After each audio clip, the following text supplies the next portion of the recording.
Hello, everybody. Good evening, or good morning, good afternoon, wherever you are.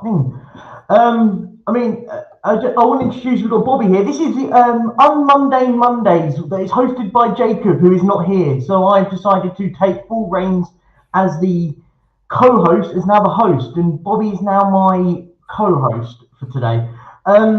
Bobby, the intro was 5 minutes long. It is now Newcastle 2, Tottenham Hotspur 0. The intro was that long. Big up to everyone in the chat. We've got loads to talk about today. We've got loads to talk about and stuff.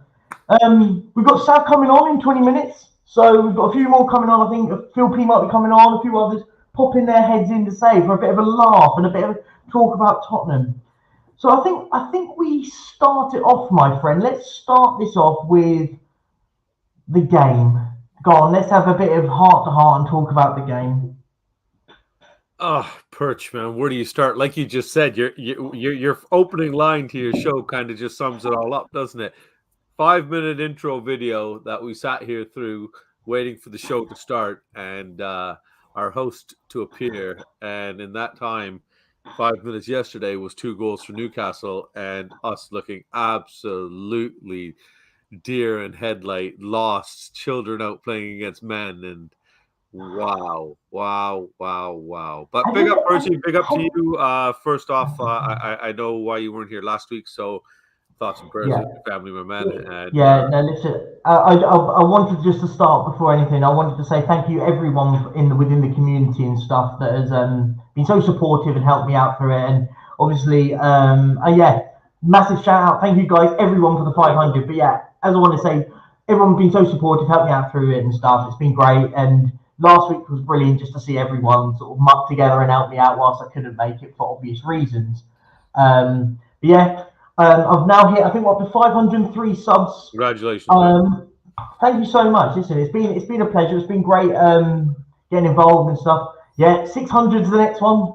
Road to 1K, of course. The road to 1K starts today. But let's carry on and let's talk about that game and the game that broke the camel's back for people, maybe.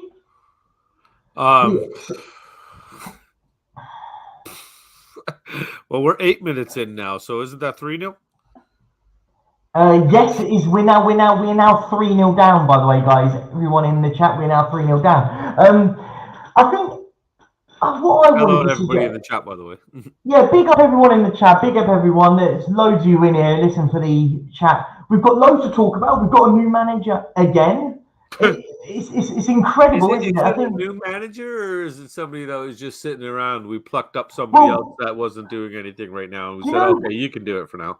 Do you know what's amazing is we had a manager, his assistant manager took charge, and then his manager then took charge. Yeah, it's incredible, so isn't it? The assistant of the caretaker assistant manager, his assistant's assistant. He is the caretaker's assistant. I don't even know who's next. I don't even know who's next. I think Harry Kane is now assistant manager. So when Ryan Mason gets sacked, when Man United pump us on Thursday, Harry Kane then becomes player manager. Is my predictions. Wow! Sorry, I just read Sava's comment. That's oh my god, that is so true. Wow. Oh my days, that is it's so true as well. It's horrendous. I mean, you could we've had more managers at Tottenham than Richarlison has goals this season. Yeah, that's another one. We've got a few more of these beautiful stats. Man, more heartache. Yeah, you want to pin that and wait for Sava, and we'll all kind of hash. We will. I think we will pin that. We'll pin that. We'll come back to this one a bit. There's only so much depression we could start this with, man. I already kind of want to leave. We have so much. We have so much to talk about. I don't know why I said yes. I don't want to talk about our team. We talk about anything else. Brilliant. No, what did you eat for breakfast? yeah, literally. What did you have for breakfast? Let's talk about food. That's the best thing. So another thing I wanted to just sort of talk about and stuff was, when was the last time you seen a team ship that many goals? I realised that was the second quickest in Premier League history for 5 goals to be scored. What was the first? It was Watford, and it was only because I was watching Ben Foster's podcast, Ben Foster's football fill-in thing just before I started this all up. Oh, massive thanks up. So I was watching that, and it was that he said they were the first team to get 5 goals in under 20 minutes. I think they played. It was when they played. I think it was when they played Man City, and I think they battered them, like 6-1 or something stupid. That do not start. Here we go. But for me, I feel like it's going all over there. But for me at the moment is that, do you know what was the hardest part? And do you know what the worst part about yesterday was? The worst part wasn't even the goals. For me, the biggest problem was there was no one especially when the second one went in straight after, 3 minutes apart. The second one went in the 5th minute. There was nobody in that team that grabbed anyone by the scruff of the neck and went, "Guys, listen." No. Not one person. And do you know what? I think that for me was the most horrendous part of it all. No one went, "Do you know what? We're going to grab someone by the scruff of the neck and go, do you know what, guys? Next 10 minutes, we're going to sit in here. Listen, whatever, we're going to sit back and we're not going to let them break down. If someone has to go and get a yellow card for a nasty tackle, then so be it." And I was saying it in group chats and chatting about it, and I wouldn't even be that mad if I saw someone fly in with a crazy challenge and get a red card.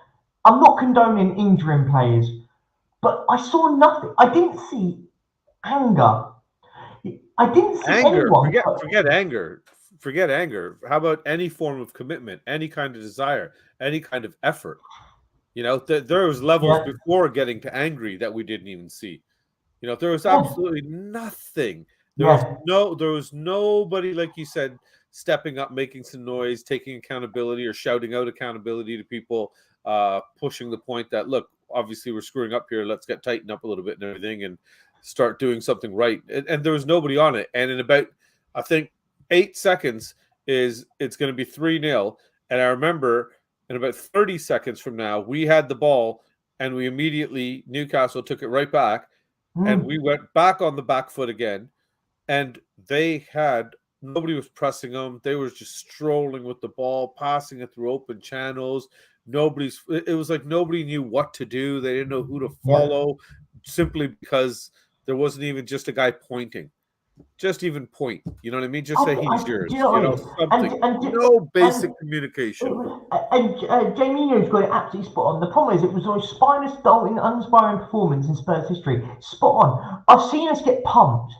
I've seen us in times get pumped, but I've never seen her. Listen, I've seen us like capitulate in games. I've seen us go 2-0 up. We were leading against Bayern Munich and lost 7-2. But I saw more desire in that game. And for me, that game was all down to they had the sheer quality. We couldn't handle them, the quality on the day. Let's be honest. Newcastle, yes, fair play to them, by the way. What a team. But that team should not be putting 5 in. You were on the right track the first time before you said No. I wanted to get an okay team. There's nobody on there that we would say we want that guy instead of our guy, but they just played better as a team. Eddie Howe got them working together. But do you know what it was? Is that first 20 minutes? I don't think it mattered who was in playing. We could have played Wrexham and we'd have been a 2-0 down in 10 minutes. Do you see what I mean? I was genuinely saying this to him. I said, I genuinely think Wrexham at this moment would give us a good game. Because those 5 goals wasn't down to quality. We've got quality in our team. There is quality in our team in certain areas. On paper. Hear me out. We have got quality in our team. We genuinely do have quality in our team. That wasn't down to quality. That was down to lack of fire, lack of willpower, lack of desire. And for me, those things aren't accountable for quality. Like, those are traits of, we're not up for it today. Do you know what? I watched it and I turned on the game. I turned the TV on late and I got on when they were just as they were on the tunnel. You saw the Newcastle players pumped. Let's do this, guys. Yep. We saw our guys head down, trudging out. Yep. And that's the same way they walked out, Perchy. That's what pissed me off. and it had a feeling to me that it was, oh, here we go. And I had a feeling that we were going to have a hammering. I didn't think it was going to be like that. I'll be honest, I turned it off. I still haven't seen Harry Kane's goal, by the way. I turned it off after 20 minutes. It's the first time I've actually stopped watching a game of football. Just outright stopped watching a game of football because I couldn't watch it anymore. And even if me and Sava jumped on an emergency, we called it an emergency stream, literally, and we jumped on and just had it.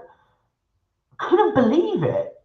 And I think that was the main part about it. Couldn't believe what happened. And you couldn't have given a team like Newcastle such an opportunity to just go and say, do you know what? And do you know what the worst part about it was? It wasn't even the 5-0. Oh, my mic's not sounding good, someone said. Is my mic not great? Oh, I know why. Apologies, it's the wrong mic. Oh, shoot. Honestly, it connects up. My mic better now. Better now? Yeah, actually, yeah. Is it better? Yeah. No, it's a lot better. Chat. I can hear you, but you know what? I didn't know to say anything because look, remember I told you before the show I got a new headset, so I don't know if it's my headset or your mic. My system is the mic better now. Yeah, there we go. We're good. No, you're clear now. You're crystal. Yeah. You're great. I think it was connected to the. Like I said, I didn't know. That's all right. That's all right. It connected up to the microphone in my. It connected up to the microphone in my camera for some reason and not my actual proper one. Right, okay. Oh, there we go, guys. We're going to have to talk about it all over again. Man, I'm joking. Better too. We're not talking about it again. You know what, Perch, like you were saying, when I think back to that Bayern game and I watched the players walking off, you could see they're pissed off. They're, pointing fingers. There was dirty looks being cast. There was that sideways glances being given to other players kind of thing. This time, everybody just kind of trudged off, head down. Oh, it's all right, guys. We'll get him next time. Yep. No hunger. No. Yeah. No even disappointment in themselves for what they had just given their fans that had traveled from, London to all the way to Newcastle. From my understanding, it's about a 3 or 4 hour hike each way. It's a 4-hour trip up there. So it's 4 hour drive, 8-hour round trip for people, so, and 12-hour day basically when you include the game and maybe being a bit early, get a bite and everything. People getting home at midnight. And listen, and do you know what? And I think this is the part for me that I get really upset. That is the bit that really genuinely upset me was the fans. Fans pay good money to travel up and down. It's not cheap to travel on the trains in the UK. It's really expensive. I was just there, I know. People spend over 100 quid to travel up to Newcastle. And do you know what really annoys me? Is at the end of the game, and listen, I've only seen clips, so before people can correct me, because I've only seen clips on Harry Kane, the only player to walk over and applaud the fans for turning up. And for me, that just showed the absolute disrespect to the travelling fans. Not only that, the disrespect to the badge itself. That's how much pride they have in playing for the badge. Of course, I completely agree. But the thing is listen, we've had bad days in the office. And for me, the one thing I don't want to see is fans being disrespected. And it genuinely upset me seeing the one player who gets any sort of remnants of credit walks over. For me, I think the Hugo Lloris injury is bogus. I think it's rubbish, and I think it's just an excuse. I believe the rumors that he decided he weren't going to come back out. And for me, he should not be captain again. There was a rumor about a punch up with Dyer or something like that. Punch up with Dyer, punch up with Porro. Listen, I like all that. I've got no issues, by the way, from having a scrap in the dressing room. Shows a bit of fight, but don't walk back out. I'd like to hear from everybody. Yeah. He should have walked back out on that pitch. And if he was injured, listen, we don't know. And listen, we don't know. We can only know what we're told. And the injury is what is being told. It's an easy one to do because it means then he can say he's injured and he can't play for the rest of the season. So for me, I felt the injury was a great excuse to go, do you know what? He's out now. And his recovery will take just over a month is ironically what's going to happen. Watch. Just over a month when the season's over. Oh, we'll be back at the end of the season when the season's over. Yeah, ironically. For me, he should have been the one dragging every single one of those players that are went. Heck, if it was me, I would have made them walk up to that stand and go, "Look, we apologise," because the trip to the top of the top of St James's Park is not an easy walk. Trust me. For me, the biggest problem was lack of desire, lack of ambition, lack of respect, not just for the fans but for themselves. And we can go on about it, and we can go and rant and rave about it all we want. I'm going to try and put a positive spin. Hear me out. Hear me out. Trust me. Hear me out. Could this humbling be the reason that a lot of people that may have been on the fence with the ownership of this football club might swing that way now? People that went, do you know what? I don't really want to protest, or I don't want change. It doesn't really affect me. Could this be the catalyst? Could it be? It could, I would say, affect the numbers. Yes. Could it be the catalyst and create this tidal wave of support properly? I don't think so. Only because I think about this stuff sometimes, Perchy, and I'm an on the fencer kind of guy. I try not to go to one side or the other, and of course, and just try to keep it neutral. For the sake of the kids as well. It's of course, no. Spurs Boys channel. It's their channel, so I gotta try to keep it as neutral as possible. But that being said, I think the harder part about getting people to those protests isn't the fact. Thanks, Ben. Isn't the fact that they aren't against or supporting the club or showing which side of the fence they are or anything like that. I simply think a big part of it just comes down to real life itself right now. What is happening? A lot of people on the back of COVID have lost their jobs. They've suffered through financial loss, everything. And I was thinking about this as you said it, people taking 100-pound train trips and everything like that, the hours of a day that are given up. It's almost the same thing then to go to a protest.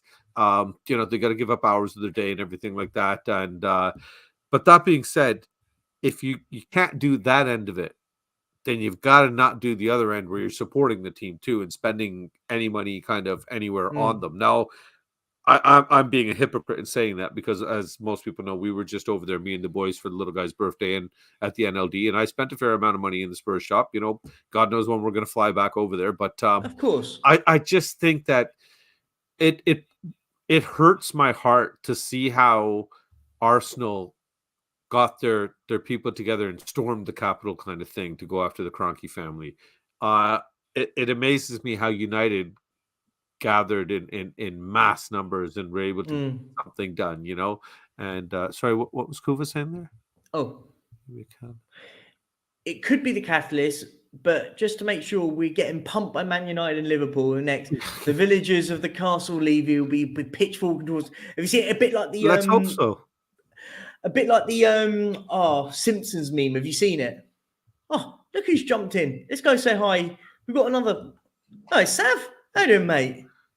Oh, just had a nightmare. Oh, sorry, I just saw myself in the camera there. Hey, Sava. Hello. I've just had a nightmare, lads. Right, I can't. By the way, you'll see that I've put it's my fault. Just paying homage to the thousands of Spurs fans who have told me it's my fault Spurs are as bad as they are. So your fault specifically, or yeah, my fault specifically. It's Sava's fault that we played a back four, and it was, but it was Sava's fault that inside. But listen, joking aside, obviously, I think what we're just sort of saying, I think. Bobby, what I was just going to say, just sort of get on what you were saying though, was. I do get that. And listen, I've never been one of these people that says to people, you should do this. I've never been that person. We live in a free society that we can do what we choose to do. We can believe what we choose and we can say what it is. I would never shout at somebody, you must do this, you must do that. Because for me, and rightfully so. Yeah. And that for me is how society works. We all make decisions. For me, this whole thing, I think, if people genuinely. Because what I see is a lot on social media where everyone wants to now is the time to go leave your ENIC out. Okay, that's fine. I get all that. Now, but all the people that want to shout it now and tell people this, Thursday's the opportunity to protest. This is a real opportunity. Because for me, I'm happy. I'll always protest. Obviously, I live in Spain, so it's not easy for me to get to them. I went to the Bournemouth one and stuff like that. I think, and I think it's generally in that sense of now, this should be. If anything positive comes out of the game yesterday, is that actually surely as a fan base we can unite together and go, do you know what? We shouldn't be treated like that. Watching that, the fans only having Harry Kane walked over. Fans that travel there should not be treated like that. Like. If it was me and if I was in charge, I'd have told him, no, you need to walk up those stairs and go and talk to every single one of those fans if it was me, because it was unacceptable. The fact that only one of them goes over there, I found it disgusting seeing players like Perisic, Richarlison, I think it was, swapping shirts. People go, well, players do that and stuff. But I said, do that. Don't do that on camera. If you're going to do things like that, do that in the dressing room if you're going to have to. Pedro Porro laughing and joking with other players. People go, yeah, players do that. Players do all that. But for me... Yeah, before a game, not after they got their asses kicked. Don't do that. Listen, if we lose games of football, I've seen us lose games of football. I'm not saying this saying we should be winning games of football all the time. It doesn't work like that. But to see players just not caring, for me, was not great. And I'll let you jump in with that, Sav. So what do you think? What was your thoughts on it all?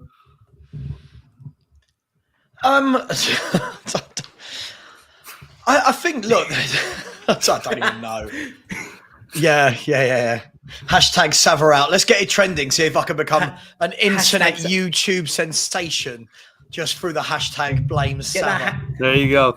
Hashtag Savor out.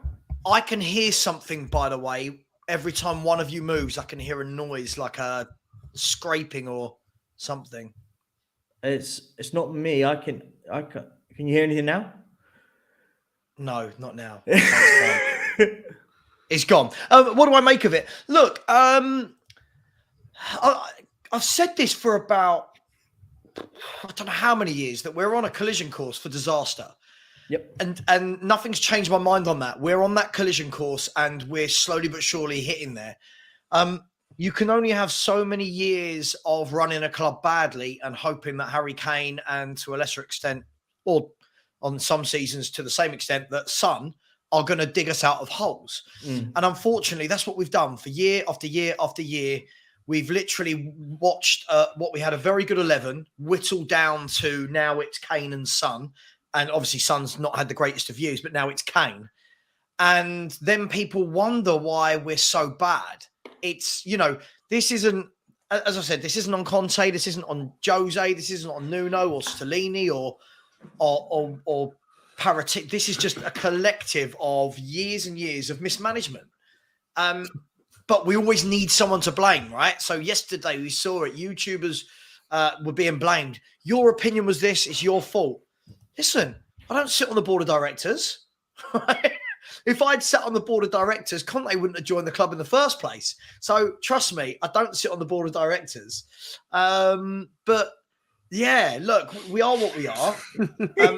When you... Sorry, it's great. Yeah, man. You should have seen what I've done. You should have seen what I've done to Greta behind closed doors, Cooper. Oh gosh, oh god, that's getting clipped. God, look. On a serious note, it is what it is. This is the club that we've created. We've got ourselves to a point where we've got nothing there. Like, this is the same fan base that are now going, oh my God, what's happened? It's terrible. Are the same fan base in the summer talking about, look at the strength in depth we've got. Yeah.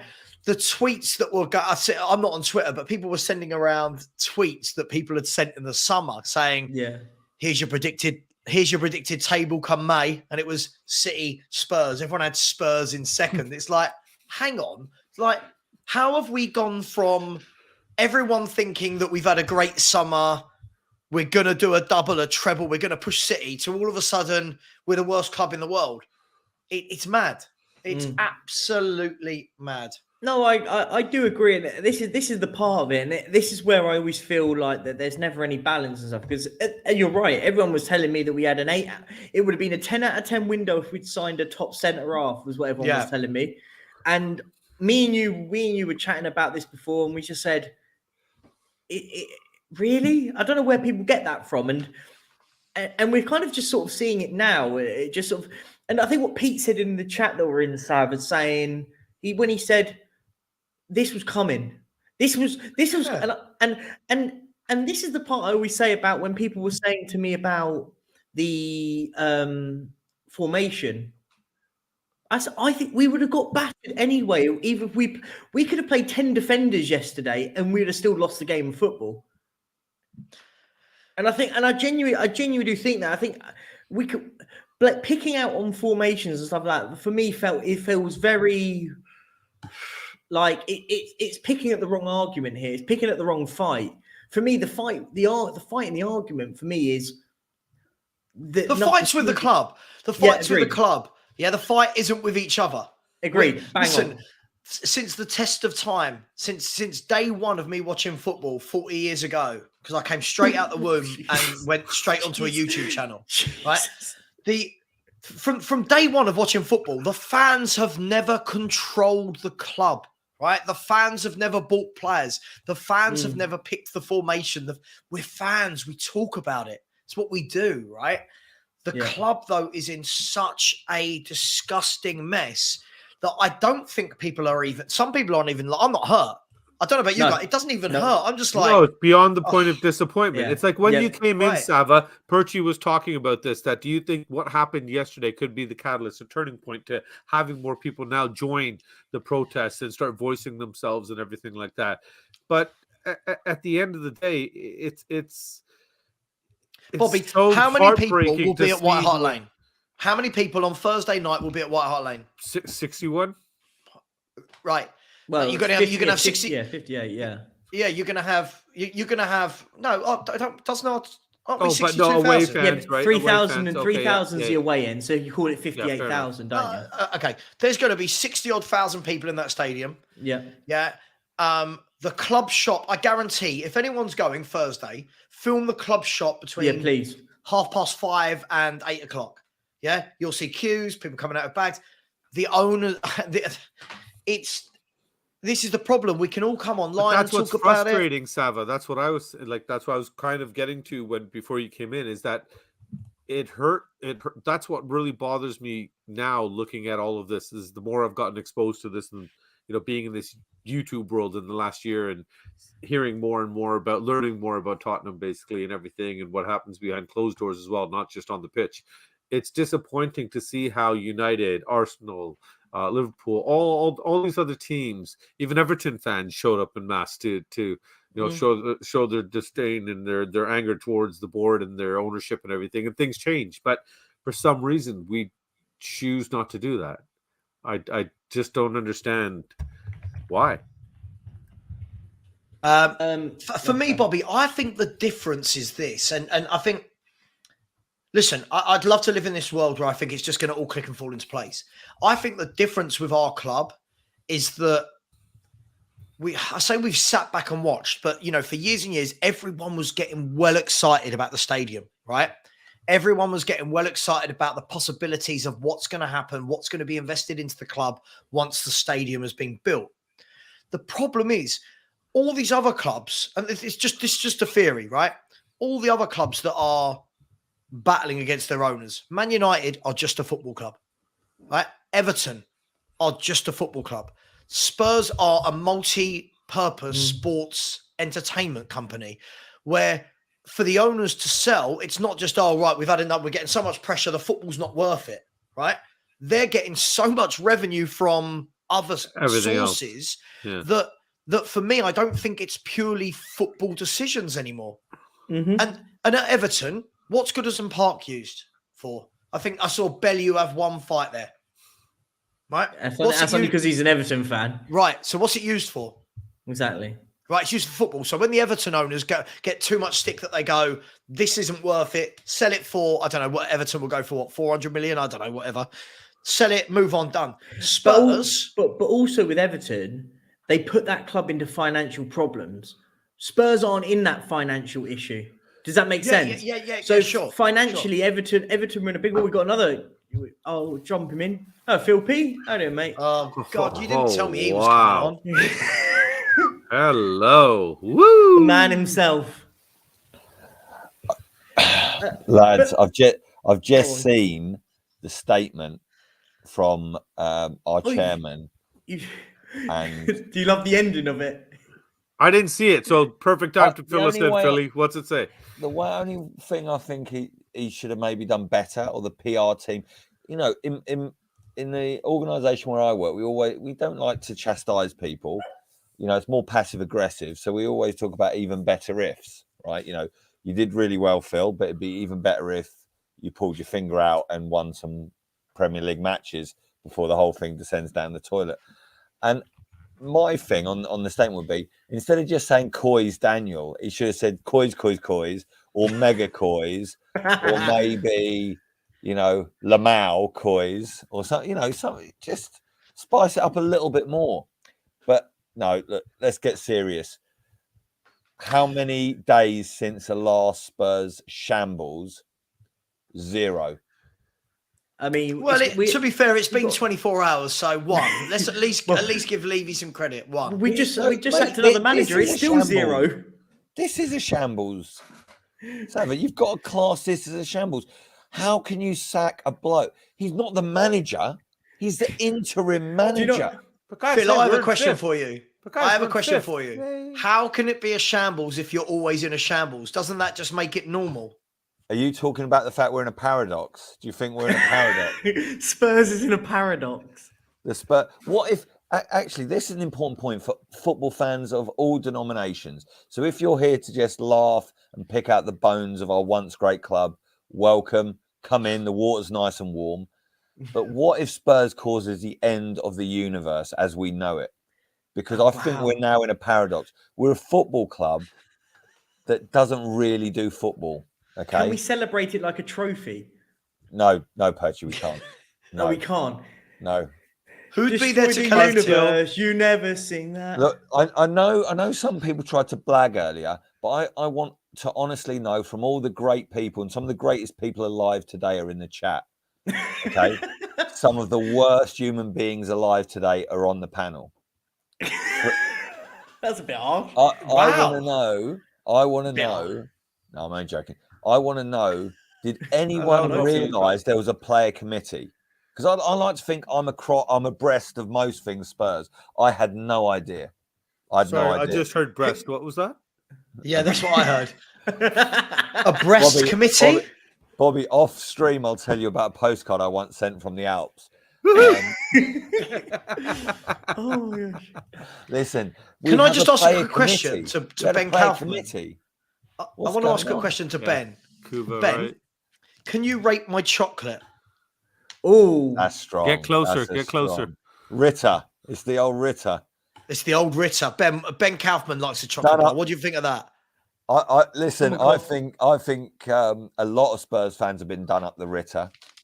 Oh my god! And then, I mean, how much writing can you get on the back of a chocolate bar? I'm not sure that's organic, Savra. I've got to throw this out there.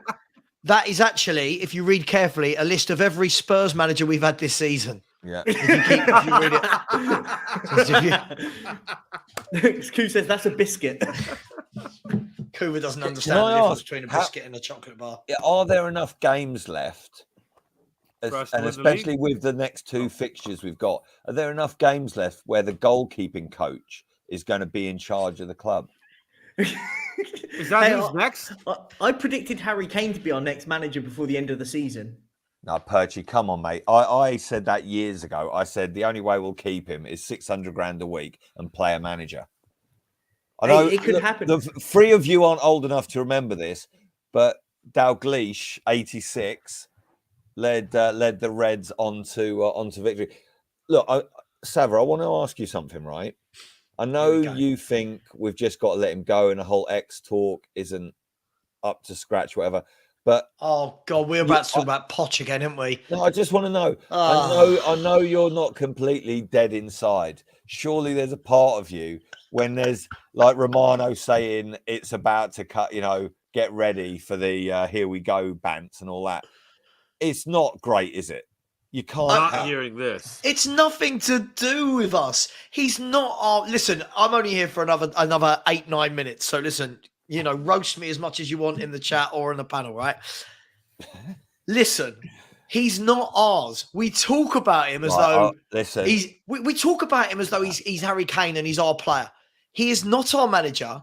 He's been away, won a league, got sacked, had about 2 years off. And now now he's on the verge of joining Chelsea. Why are our fans crying about this? Who cares? Okay, let me throw this out there then. Go on, throw it out there. If an ex-girlfriend you've got 5 minutes of me, Phil. You got 5 minutes, and then I'm leaving. Go. Exactly. I bet that's what you said to Margot. I didn't need 5 minutes for that. Yeah, but I thought there was several. Anyway, we won't go there. There's got to be a tiny bit of your cold dead heart that thinks it's not a great look. Dead heart. Like it can't. I get he's not ours. I get that, and the guy, he's a professional. He's got the right to work and to earn, and we've not even interviewed him. And all I get all that. And that So all makes sense. what is my heart looking out for then? We didn't even interview him. It's not like he's turned us down. Chisel the ice off first. Okay, listen. The guy that was representing the club, that was leading our club into the Battle of the Bridge, is now going to be the Chelsea manager. Don't we owe them one? I mean, we've had about 9 managers from them. I mean, it's about time they had one of ours, right? No, listen. Come on, man. You might well be true. That might well be true, but it's just it's not right, mate. With the shambles that we're in at the moment. Have you noticed, though, Phil, you've not said anything? So far, I'm hearing lots of, why is it not right? What is it? Because it's like watching your ex-girlfriend going and shagging the guy you hated most from high school. I've experienced this. And it sucks, doesn't it? Fair enough. I just joined in. That's what I just joined in. Wow. Listen, we're not merging with Chelsea anytime soon, Taylor. So listen. At the end of the day, because I do need to jump. I'm not streaming tonight. I do need to jump, right? But it looks for like me, you're streaming. Listen, only for 5 minutes. Only for 5 minutes, or I'll be single again. Okay. Look, You'll have more time to stream then. Just look, Poch going to a bigger club than us is not a shock, right? At the end of the day, why would he, even if we offered him and it was us versus Chelsea, why do Spurs fans, the same Spurs fans, all of us that are saying we are an absolute shambolic mess, right? Why do we not think that Pochettino has a brain and eyes and can see the mess we're in and would go, nah, you must be kidding. That's worse than when I picked it up the first time. Okay, let me ask you this then. Go on. Sol Campbell, was he wrong to go to Arsenal when he could go anywhere else? What sort of a question is that? It's the same thing. Are you trying to get me to say something nice about Sol Campbell and then clip it? No, I'm asking you to look. The thing is, for me, right, football is tribal, right? And what you're saying is logical. And if we were just in business, and I get these guys are professional, and so a huge part of that is just they're going somewhere, they're doing a job, and they've got every right to do that. I get that, I understand it. I'm not mental, okay? Not that mental. But in the end, look, what do we all accuse Levy of? We're all saying Levy is too methodical and it's too much about business. We come from the heart, right? We're not supporting Spurs for any sensible reason, for fuck's sake, right? We're here because... What is it you want from me tonight, Phil P? What is it you want from me? I don't know, mate. I don't know. What I want to know is if Mason calls you up and says, should I go and play one player at the back? And you say yes, are you going to finally fess up and say it was my fault we played 4 at the back and that's why we lost and that's why we've lost another manager? Take some accountability, bro. That's all. I know, man. I know. Do you know accountability. What? If listen, I do have to go, but if you all go back and read very carefully the statement from our club owner, it says at the bottom, we all must take accountability. Then in brackets, it says Sava has to take more accountability than anyone. It's his fault we played a back four and sacked Conte and haven't won anything for 15 years. Close bracket. So it's all on me. You've scared me off, and I don't like any of you. Is there anyone in the chat I like? I used to like Phil. I used to like Philly. No, see you later, guys. Good night. Peace out. Thank you for coming on. Now we can finally chat. Yeah, now man. we can My finally, God, like, finally. just doesn't stop talking. God, I never knew he loved Sol Campbell that much. That's insane. He's by the way, just so you know, guys, Sava has to go now because he's got to do the pre-match setup for Thursday. So I think he's just deciding on which four is going to be at the back on Thursday. He's got a meeting. He's got a meeting with his old mate Ryan later. What is he doing? The protest? He's heading up the protest. No, I think I've heard a rumor that Sava's just got to call Ryan Mason up and discuss on what his setup's going to be. And that Ryan, I thought you meant Ryan from Enoch Out. I thought he was. Right. No. Front line. I thought he was front line. But Sava's leading the front line. Yeah, listen, I just before we move on from this, I get. No, don't move on for it because I wanted to talk about this, Phil. We actually waited for Sava to come in regarding this Poch thing, and he never even talked about it. So yeah, we actually talked about Pochettino. I completely understand this, right?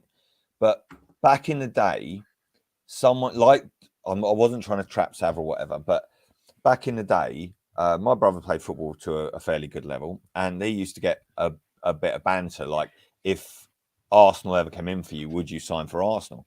And he had a very simple take on this. He used to say, look, if I'm of the level that a team like Arsenal would be interested in me, someone else would be interested in me as well. Like I get it from Poch's point of view, but all the talk of him, saying I'd never manage Barcelona because I manage Espanyol, I'd never manage Arsenal because I manage Spurs. For many people I know, right, many friends of mine, I don't agree with this, by the way, but they hate Chelsea more than they hate Arsenal. Now, I think they're just not educated well enough because we all know Chelsea are probably the worst group of individuals that are known to man. Actually, there's a quote, and I think it was Mahatma Gandhi said this. I hate Arsenal because I'm Spurs. Yep. I hate Chelsea because I'm a good human being. That is actually true, by the way. That's in some sort of like no, it's true. Somewhere. Trust me. But if we talk about that, but if where are you on this, Perchy? What do you think about Poch? Is he right to go to Chelsea? Does it? I kind of. What would we say if Kane went to Chelsea? I think there's a slight difference. I do accept there is a slight difference because Kane came through our academy. Oh gosh, he's actually just found. Is it clear? Hold on, I got him. No, it's not clear. Oh wait, a little bit. This is because I'm a human being. There we go. Yeah, I almost got it right. Almost got it right. So was Gandhi Spurs? Oh yeah, 100%. Yeah, my great grandfather and him homeboys. Homeboy. Can you tell your cousin then? What's buzzing cousin? Can you have a word with him and say, look, why did you end up on that side of the tracks? Oh, he's totally whitewashed, bro. Oh, really? Woof. Yeah, he came to Canada too early. I still had a little bit of brown in me, and I still watch Bollywood here and there, so that's why I retained my roots. But other than that, yeah, he doesn't even know what cricket is. He's a disappointment to the family, man. He's the white sheep of the family, Phil. What do you do? It speaks volumes that you will still speak to him. You know what? About you as a human. It honestly, Phil, he's like a little brother to me, and we grew up together tight, and it's his only bad quality, so not too bad. But let's bring Gandhi in, man. Like seriously, if anybody can bring this fan base some Gandhi in, I'm sold on that. Because it is actually something many people haven't spoken about. Some people have said God and his son Jesus couldn't come in and save the club at the moment. Maybe Gandhi. If we talk about flip flops. Captain Javiana just turns up when we're talking about a man that was very known to wear flip flops. It's all part of it. Hey, Shani. And also about Poch flip flopping. I used to be Spurs manager. I cried when we got to a Champions League final, and now I'm managing Chelsea. But that's all fine. But it's what you were saying. Like, that's what bugs me the most is that he's the one that came out and said, because I manage them, I can't manage them. I manage them, I can't manage them. I can't manage them.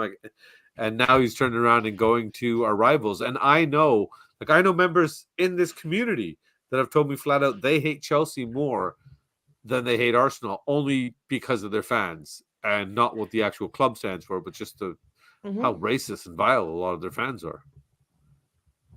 Yeah. And they're the good ones. It's the violent racist you've got to be careful for, Bobby. Do you know what I mean? Yeah. I do. You got to watch your six when they're around. The first time I ever heard anti-Semitic chanting was going to the League Cup final at Wembley when we were on the same Met line as a lot of Chelsea boys. So, you know, I'm not saying all Chelsea fans are like that, because obviously that would be leading me down a moral cul-de-sac, you know, tarring everyone with the same brush, which is obviously what racists like to do. So we won't fall for that trap. But Perchy, what's your take then? What do you see as a difference between a player crossing the divide and a manager crossing the divide? So the manager crossing the divide, he hasn't crossed the divide directly. That's the part one. Part two, for example, we sacked the guy. So in essence, I get it from us as fans that we don't want to see him go to Chelsea. But let's think about the guy himself. Does he? I said this with Sav before, and I genuinely said this. We want him back as fans. I get that. I totally understand why fans want him back. I totally get all that part. Yeah. But let's flip to him himself. He took us to a Champions League final, something we've never done before, and the response from us as a football club was, instead of going, do you know what?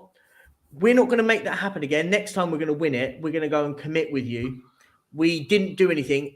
Yeah. And then we decided when it went pear-shaped, we sacked him. You could argue rightly so, like the performances with him weren't great. So you could argue there is understanding why we did sack him. For me, it was all before the Champions League when we didn't actually support him when we needed to, financially and with specific players.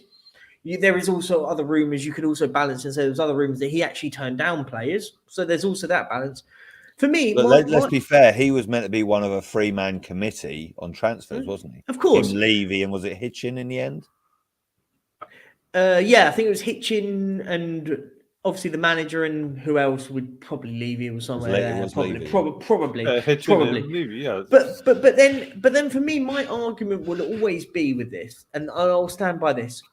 Why does he want to come back? I get it why fans do, but why would he want to come back? Yeah, but Perchy, I think this is I understand, and obviously it is pertinent to bring this up. But I get the point of you saying he was sacked. So really, we don't own the guy's contract anymore. We've got no legal right over him. Have we got any moral, sort of hold over him? And there's, obviously one in between. He went to PSG and is now coming back potentially to Chelsea. But my thing is, I don't know. I don't think it passes the sniff test for me, right? If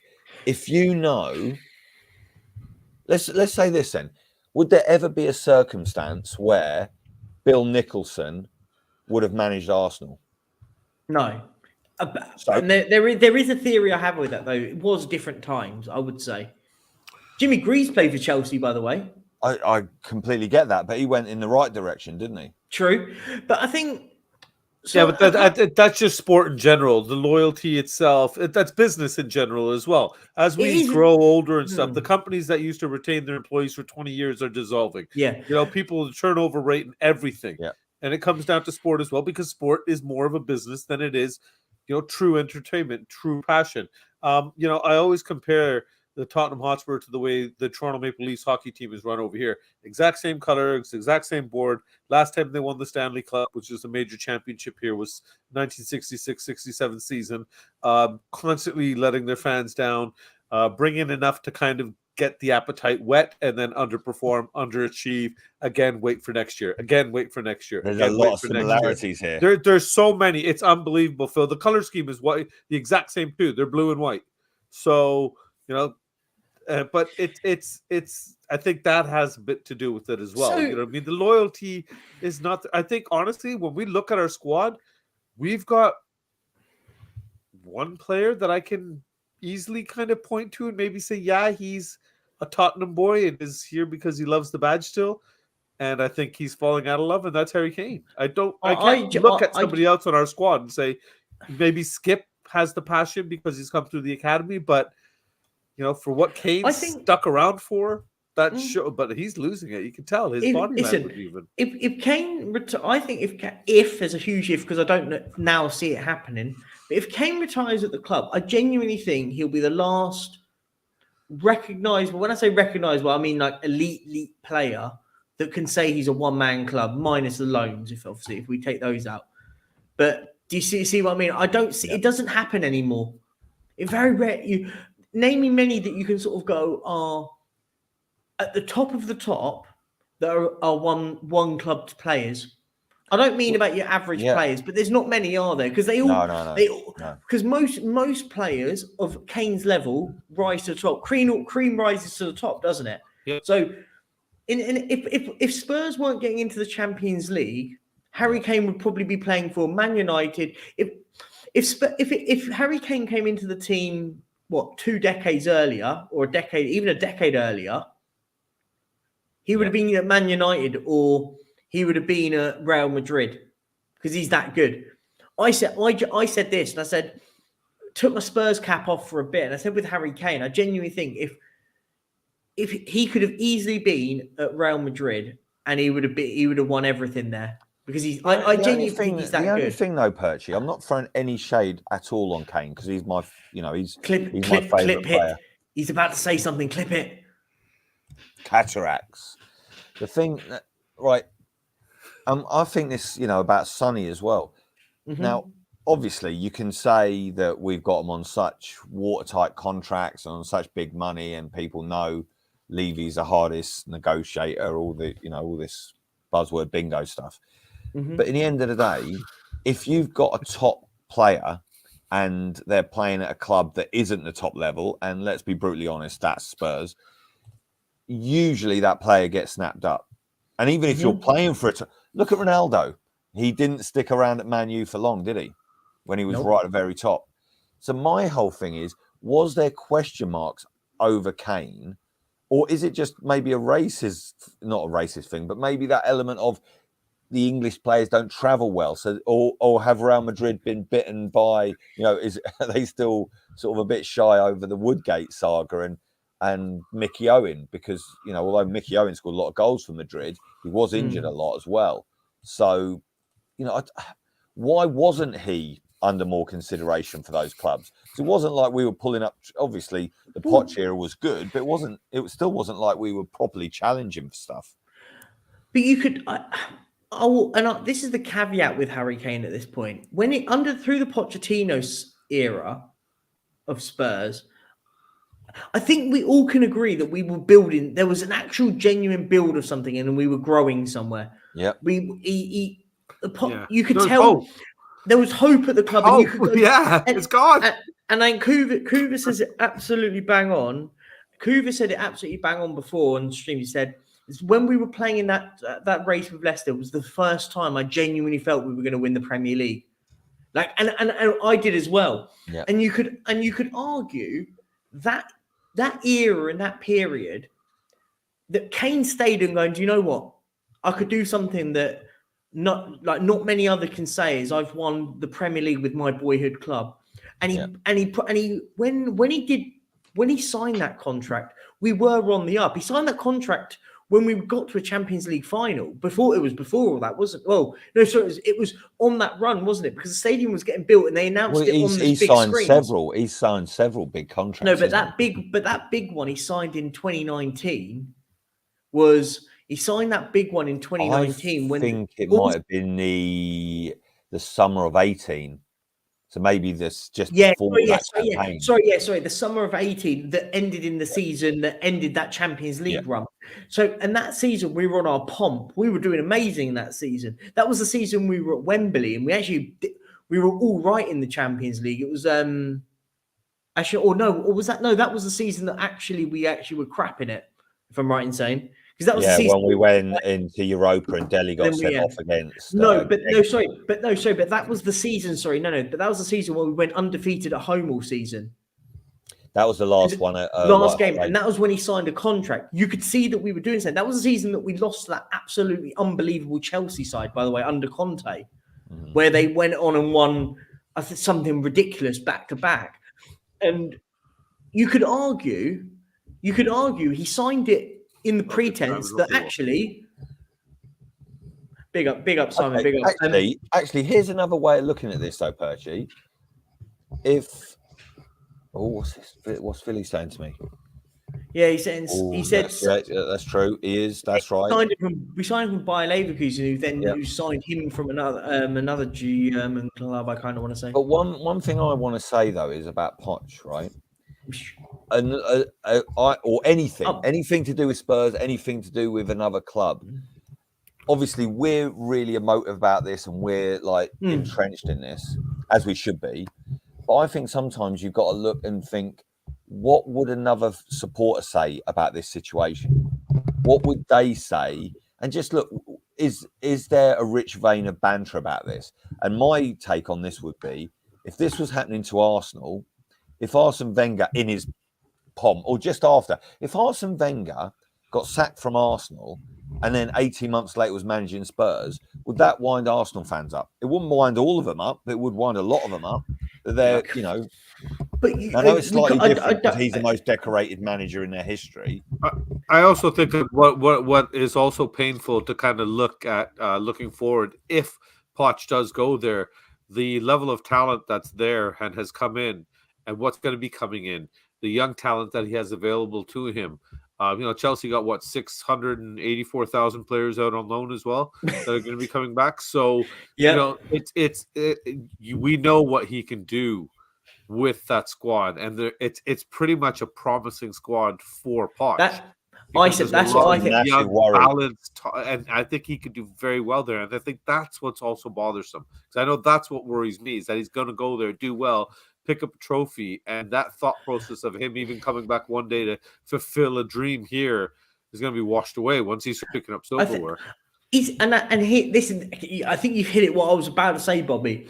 Are we more worried that actually, not necessarily about Pochettino, but we're more worried about him winning something at Chelsea?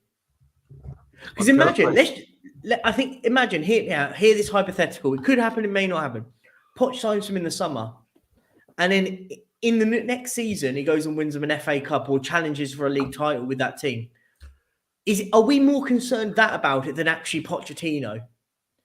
I am. Do you see what? I think it's sort of somewhere on the spectrum of colour, isn't it? But look, Mark's right. To some people, this is how it feels. It's like a dagger in the heart. And that dagger is just going to be twisted, Perchy, if you're right and he wins something. And even more, if a manager we sacked and a lot of fans really hold dear goes to one of our biggest rivals and wins something before we do. Yeah. The only other thing is, I mean, Jesus Christ, what else could happen that would make the situation worse at Spurs? Or turn up that... Or exactly, but what could turn the heat up more on Levy? What's going to happen next? Is he going to shit himself in public or something? What's physically? So I was going to go on that. Could this be? I thought you meant soiling himself. I thought you were going to. Jesus, that's not. No, I'm on about more in this sort of Levy and Enoch out conversation that's been going on a lot. Could Pochettino, would that also be a catalyst for people to go, do you know what? I can't do this. And listen, it would change a lot of people's mindset. It could be painful to see him go and be announced as Chelsea manager. Would that then go to people going, I can't do it. These owners need to go because of that, allowing that to happen?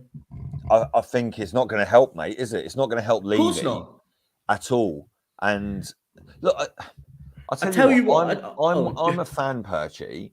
Mhm. For me, and I get why people are saying, and I think on one of the streams a few months back, people were sort of asking a sort of theoretical question: if it was like a nailed on that Levy and Joe Lewis sold up, Smoking Joe Lewis and Dan the Bagman sold up, if we got relegated, if you could guarantee that if we got relegated, they'd go, would you be happy with that? Would you shake hands on that I deal? was one that said that. God bless you. But I just still couldn't. I couldn't see our club get relegated, even if it meant that, right? Even in that really hypothetical conversation or thought experiment, because I never want Spurs to lose. Maybe it's No, I just get me. that. Maybe I'm just that petty. Mate, No, I get that. the only time actually, and this is, you know what, that really, really grates on me this season, lads, right? The only thing that really pisses me off is how much, and you know, when I was done with all of this, and anyone, and look, I know we've all got to come together now, and we've all got to forget whether we were Conte in, Conte out, or whatever, because it's all done. And the guy himself wanted to go. But I was done with Conte and a lot of the players when they just capitulated in the North London derby this season, right? Because the gap. Oh, the game we flew over for. Oh, yeah. 100%, Bobby. Because firstly, Bobby Great. never got in touch with me and got me involved, right? So that was one thing. But he didn't want to pile on the pressure. Do you know what I mean? But no, the real thing was secretary about that he let. Well, I blame Kaufman, to be fair, but it's always Kaufman's fault. Hashtag Kaufman out. Exactly. The performance was so abject compared to the 12th of May last year, where we absolutely slumped them, and it was probably the best atmosphere I've ever been to at a football match, and it was just electric.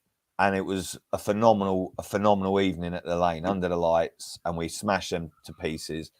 And we got revenge for them not turning up for a fixture, which I've never known. I've never known in any level of football.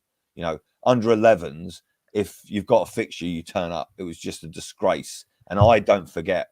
But we were so bad, I was done with them. And then a few weeks later, we turned up and we beat Man City. And you know what? That really, really pissed me off. And my dad was the same. And we looked at each other and we were like, where was this performance? Where was this performance a few weeks ago? And it just really, really done my nut in. And I couldn't get over it. And I was just like, what is the point? And actually, the players better hope and pray that Man City do the business, my loan club, on Wednesday. Because if Man City don't win the league and we let Arsenal roll us over at White Hart Lane and then we beat Man City for no reason, for what are those 3 points helped us with? What, so we can finish 7th instead of 8th, or 8th instead of 9th? I knew at the time we were dead and we weren't going to do anything. And the fact that some of the players just show up for that game, but don't show up for a more important fixture in my mind and in front of a lot of the fans' minds, I think was cowardice of the highest order. And that was why it really rang true with me when Conte said what he did. But Conte's not blameless in all of this. So anyone that wants to crow about Conte and say this, that, and the other, or 5 at the back versus 4 at the back and all this, it does not matter what formation we play. Agreed. It doesn't matter what we're saying. It doesn't matter who's in the dugout. The club is rotten from boardroom to boot room. Okay. Agreed. And we as the fans are victims in this. We can't keep blaming each other.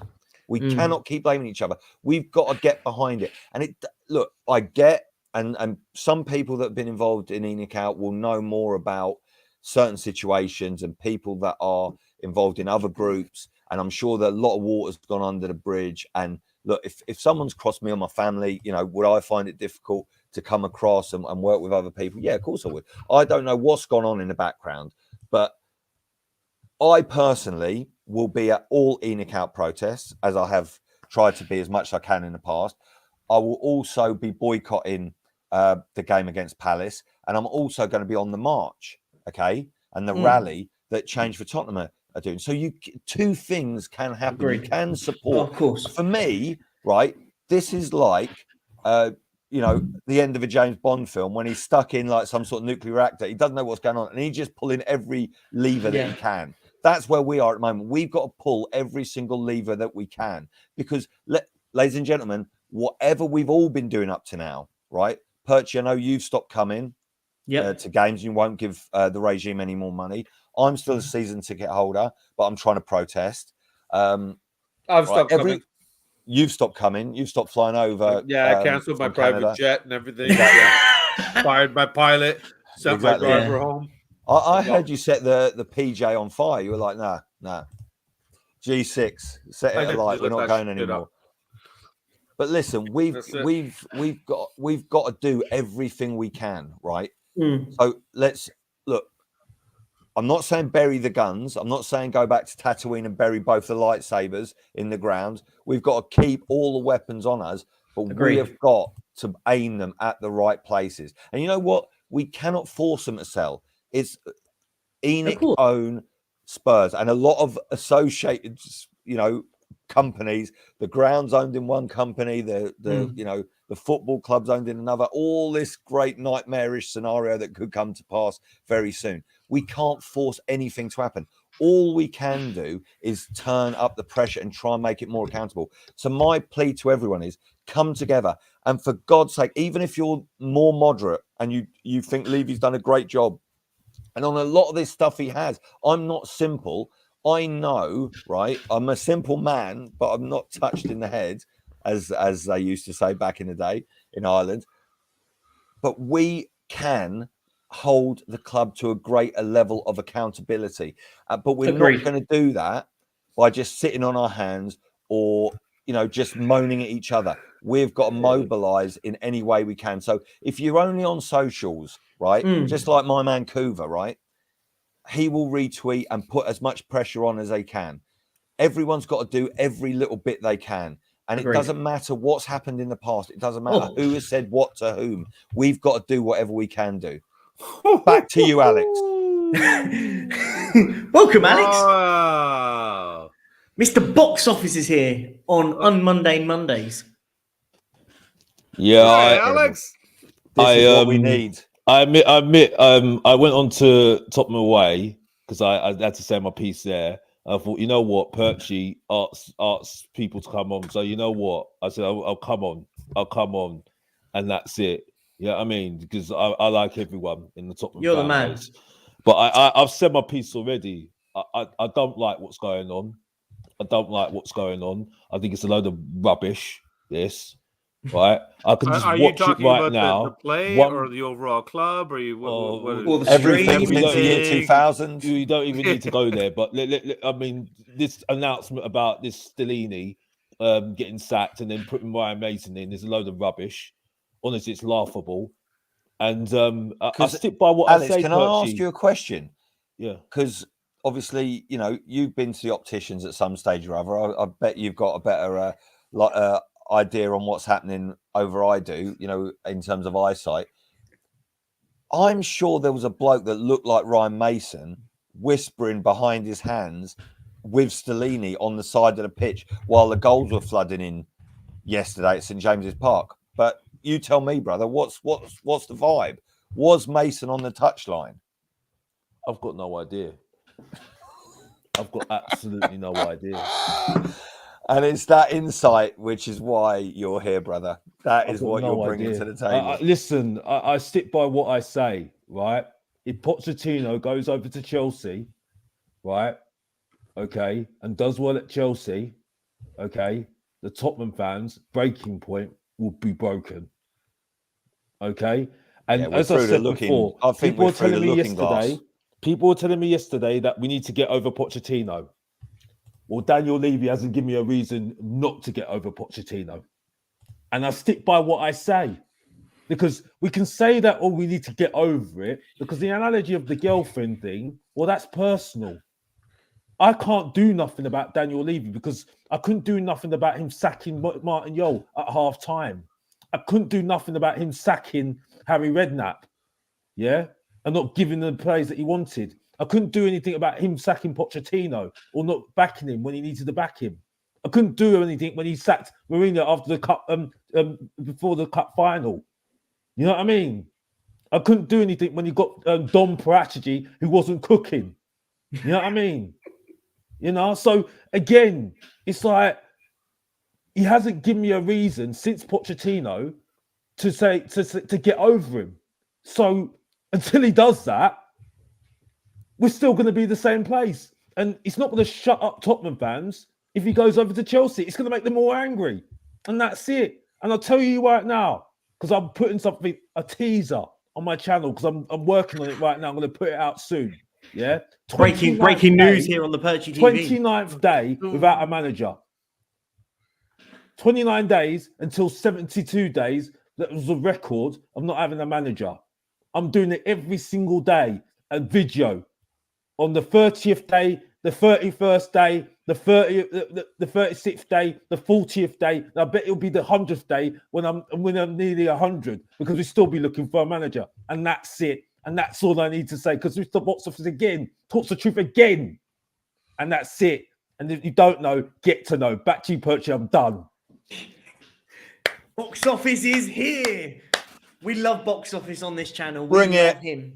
The guy is here. The irony is I can't argue with anything you say. I do. I totally agree with everything. Normally you're talking about John Carew being better than Erling Haaland. So, but can I just say on this thing? Oh, I like this. I love it. Everyone needs to just hold on, right?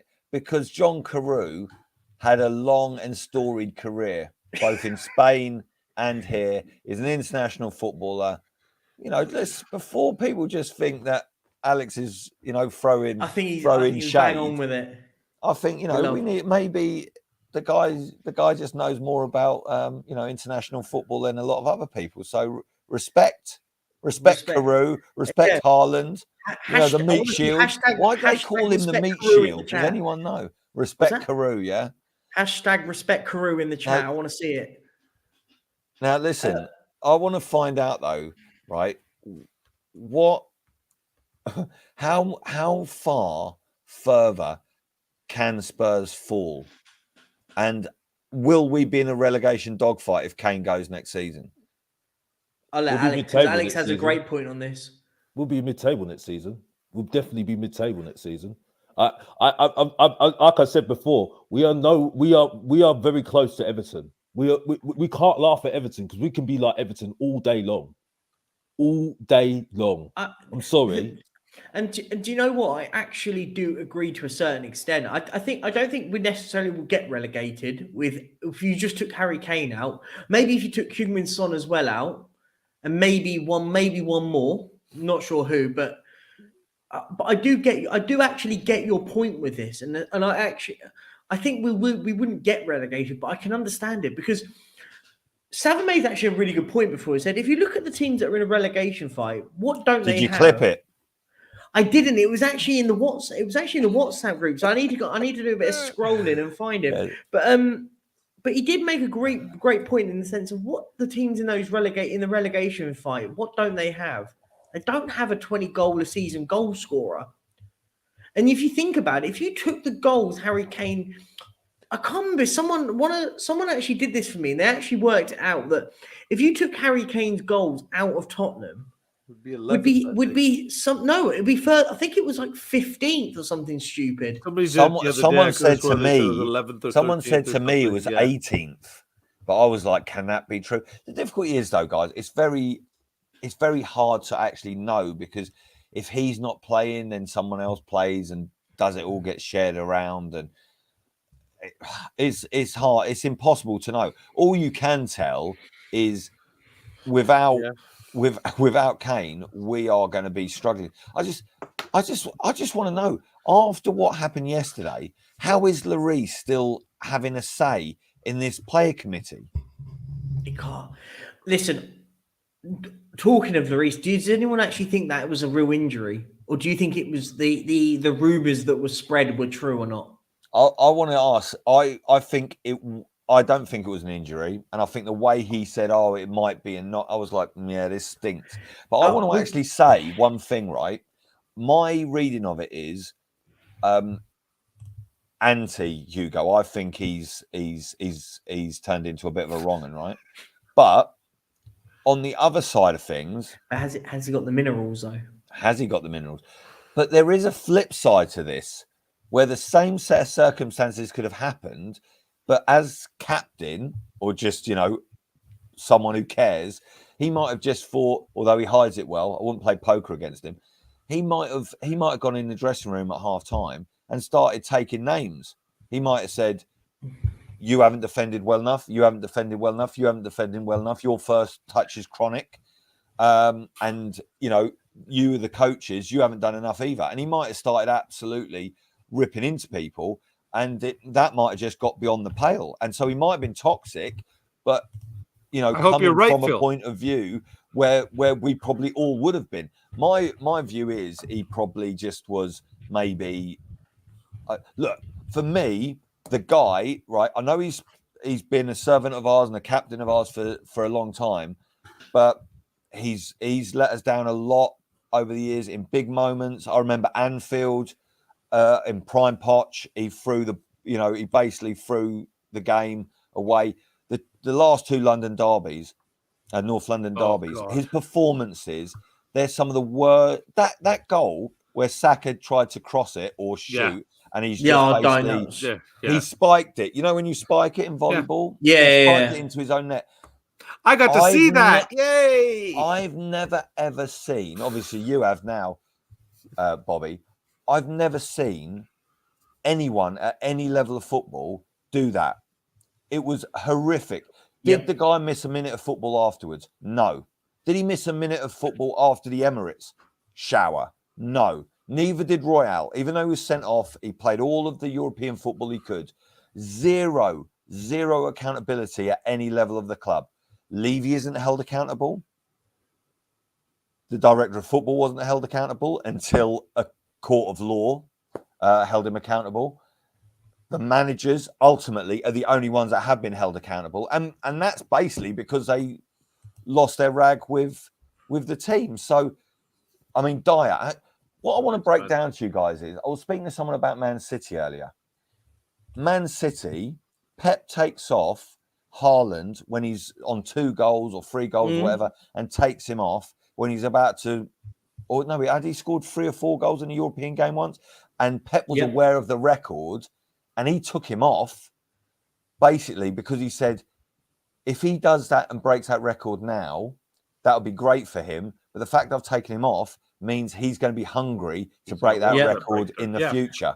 But he's rotating players that we would crawl across hot coals to sign and rotate. Whereas Sonny, right, I love Sonny to pieces, but he's been abject for months on end this season. And the guy should have spent more time on the bench than a tramp. Agreed. And do you know what it is? And there's another thing to the homeless. Yeah, of course, and help anyone you can, of course. We're all only 3 bad decisions away from being homeless, guys. It's actually true. No, but Phil, another thing I want to say, another thing what he does, which Pep Guardiola does, which is amazing, when he does things like that, when he subs off the likes of Haaland, so he doesn't break those sort of records now, is what it does is it allows a young kid in Julian Alvarez to grow into the player. Let's be honest, Julian Alvarez is better than our number 2. They signed him from a club in Argentina, and they didn't spend a lot of money on an Alvarez. And I look at it and go, the way that they rotate allows these young kids to progress and be amazing football players at Man City. And listen, I'm not comparing Spurs to Man City in any sort of capacity because we're nowhere near that level. But do you sort of get my point in it? Like, of course. But Percy, this is a massive thing, though. You're right not to compare us because it's like we're not playing the same sport, but we should be. Agreed. No, agreed. But this is my point, though. Listen, and everyone sort of has the thoughts on and I use Dan Juma as a great example. People didn't want him, and I get all that, and I understand that. But I'm going to park that for a second. when we're playing terribly and not being able to, we can't hit a barn door when we're going forward. Conte was subbing defenders on before him, and you sit back and go, Guardiola wouldn't do that, regardless if he wanted. And use those as an example. If Guardiola didn't want Danjuma, he would, regardless of if he wanted him or not, and they needed someone, he would have gone, do you know what, lad? This is your chance to go and show me that I'm wrong about you, and go out there. We don't do that, and we didn't do that. And it was one of the biggest frustrations I had, because I sat there and go, regardless of, we know that the owners are the problem, and they're not, the recruitment at this football club is absolutely terrible. Oh, of course it. Haven't you gone to bed? How was your meeting with Ryan Mason? Did you tell him we were playing? Is Ben Davies playing left back on Thursday? By the way, do you know what it is? Do you know what it is? Right. I think there's a management committee. Now we found out there's a player committee. Yep. There's a management committee, and it's Danjuma and Sava, right? And they're controlling the club. Basically, Joe Lewis is Sava and Danjuma's bitch. They are controlling it all from behind the scenes. Sava is actually 80. He was in the year above smoking Joe Lewis at school, and he used to nick his dinner money, and he invested in Tavistock, and all it is a tax fiddle. He just wants smoking Joe Lewis to pay his tax. It all makes sense. It all makes sense. And Danjuma is basically the Illuminati, and well, I won't go there actually, but I'll just say QAnon and we'll move on. The way that we get cancelled is the Illuminati gets brought up. Definitely, that's absolutely how it works. And I think. But back to sort of what I was trying to get on. Sorry, guys. Listen. If you don't laugh, you cry at the moment. You've got to listen. Yeah, that's where we're at, isn't it? This club is a shambles. An absolute shambles. You know what's funny? Actually, I actually after the Bournemouth game, I went into somebody and I put that comment on their after their show saying that we're shambles right now. Two people turned around and attacked my comment, basically saying, "You know nothing about football. How are we in shambles? We're in 5th place." What would you three, I'm curious, say to somebody that tries to justify our current place in the table as I guess an acceptance of success or a push that this is successful? You don't win F all for finishing 5th.